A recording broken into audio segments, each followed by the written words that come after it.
Durante séculos, a Igreja manteve em segredo um milagre que envergonhou seus próprios inquisidores. Um acontecimento tão inexplicável que os padres ordenaram que nunca fosse contado novamente. E até hoje, os documentos oficiais sobre o caso permanecem trancados nos arquivos do Vaticano. É a história do dia em que o fogo se recusou a nascer. Portugal, ano de 1472. O país vivia um período de grandes expedições e de fé fervorosa. Mais longe das caravelas e dos palácios, nas colinas do interior de Évora, havia um pequeno mosteiro onde o medo e a devoção se misturavam. Ali vivia uma jovem chamada Madalena de Alcácer, conhecida pela sua pureza e pela estranha relação que tinha com o fogo. Desde criança, Madalena dizia ouvir o crepitar das chamas como se fossem vozes. Os monges, impressionados, diziam que ela tinha o dom do fogo silencioso, um dom raro e perigoso, pois lembrava os casos de bruxaria condenados pela Inquisição.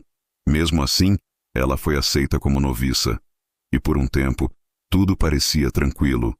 Até o dia em que um milagre aconteceu. Durante uma missa de domingo, uma vela acesa diante do altar começou a brilhar com intensidade anormal.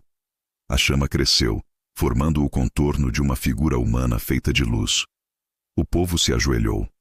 Madalena, tomada pela emoção, começou a chorar. E o fogo, diante de todos, apagou-se completamente. No instante seguinte, todas as velas da igreja se apagaram sozinhas. O templo mergulhou na escuridão total, e por quase uma hora, ninguém conseguiu reacender o fogo. Nem com tochas, nem com faíscas, nem com o vento. O fogo se recusava a nascer. Quando, por fim, a luz voltou, a chama reacendeu sozinha. Apenas na vela que Madalena segurava, o prior do mosteiro declarou o episódio um sinal divino. Mas os padres de Lisboa pensaram diferente. Nenhum fogo deve obedecer a uma mulher, disseram. E assim começou a perseguição. O rumor chegou ao bispado, e logo ao Vaticano. A Inquisição enviou um homem temido, o inquisidor Gaspar de Viseu, responsável por dezenas de execuções em Coimbra e Porto. Chegou com soldados, queimou manuscritos e mandou prender Madalena sob acusação de interferir na ordem natural das chamas sagradas. Durante o interrogatório, perguntou: "O que você fez com o fogo?" Ela respondeu: "Nada. Foi ele que escolheu descansar." O inquisidor riu. "O fogo não descansa. Ele consome. Ele destrói." Madalena abaixou a cabeça e respondeu: "Só quando é guiado por mãos impuras." Essas palavras foram suficientes para selar seu destino. A sentença foi escrita. Será queimada viva por heresia. O julgamento foi público. Centenas de pessoas compareceram à praça de Évora. O inquisidor, com um crucifixo em punho, proclamou: "Se ela é inocente, que o fogo a poupe, mas se mentiu, que o fogo a tome." A multidão silenciou. Madalena foi amarrada à estaca, mas manteve o olhar sereno. "O fogo conhece meu nome", disse ela, "e ele não virá." As tochas foram acesas, mas quando se aproximaram da lenha, nada aconteceu. A chama das tochas se apagou. Tentaram de novo, e de novo o fogo morria. Os soldados se entreolhavam, assustados. O inquisidor mandou buscar óleo, soprou, gritou, ordenou. Mas nenhuma centelha pegava. O fogo simplesmente se recusava a nascer. A multidão começou a murmurar: "Milagre, milagre." Gaspar, tomado pelo pânico, ordenou que a matassem à espada. Mas, antes que os homens se movessem, uma rajada de vento varreu a praça. As cordas que prendiam Madalena se romperam, e o céu, que até então estava limpo, escureceu. Do alto, uma luz dourada desceu sobre a jovem. Ela olhou para o céu e disse: "A fé que vocês queimam é a mesma que os ilumina." O vento cessou. Quando o povo abriu os olhos, Madalena havia desaparecido. Nenhum corpo, nenhuma cinza, nenhuma marca. Apenas a fogueira intacta, fria, com as tochas ao redor ainda apagadas.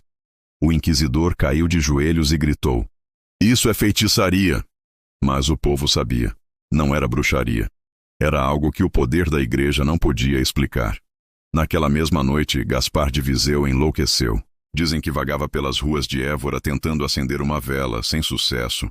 Nenhum fogo se aproximava dele. Morreu dias depois, cercado de frio, em uma cela. Seu corpo foi encontrado intacto, mas com os dedos negros, como se queimados por dentro. O Vaticano proibiu qualquer menção ao caso. Os registros da execução foram selados e enviados aos arquivos secretos, sob o nome de Código Ignis Negatus, o fogo negado. Testemunhas desapareceram, monges foram exilados, e Madalena foi oficialmente declarada mito popular. Mas a história não acabou aí. 3 séculos depois, em 1780, um restaurador descobriu uma pintura escondida atrás de um altar em Lisboa. A obra mostrava uma mulher cercada por velas apagadas, com as mãos erguidas para o céu. Abaixo, uma inscrição em latim.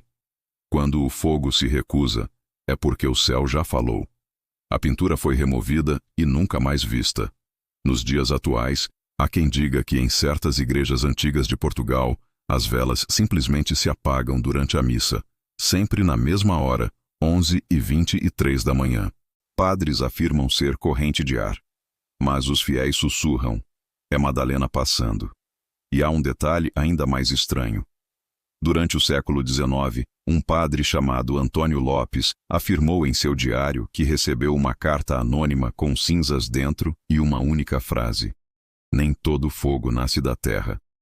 A caligrafia, segundo ele, lembrava a de antigos manuscritos do século XV. O Vaticano confiscou o diário. Nunca mais foi visto.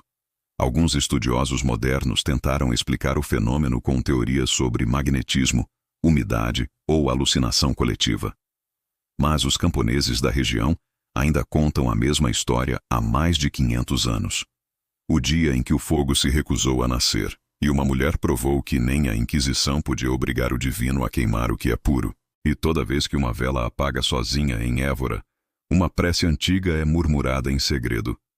Quando o fogo dorme, é porque a fé está acordada. Essa é a história que o Vaticano proibiu. O milagre que nenhum inquisidor conseguiu repetir. E o dia em que o fogo simplesmente disse não.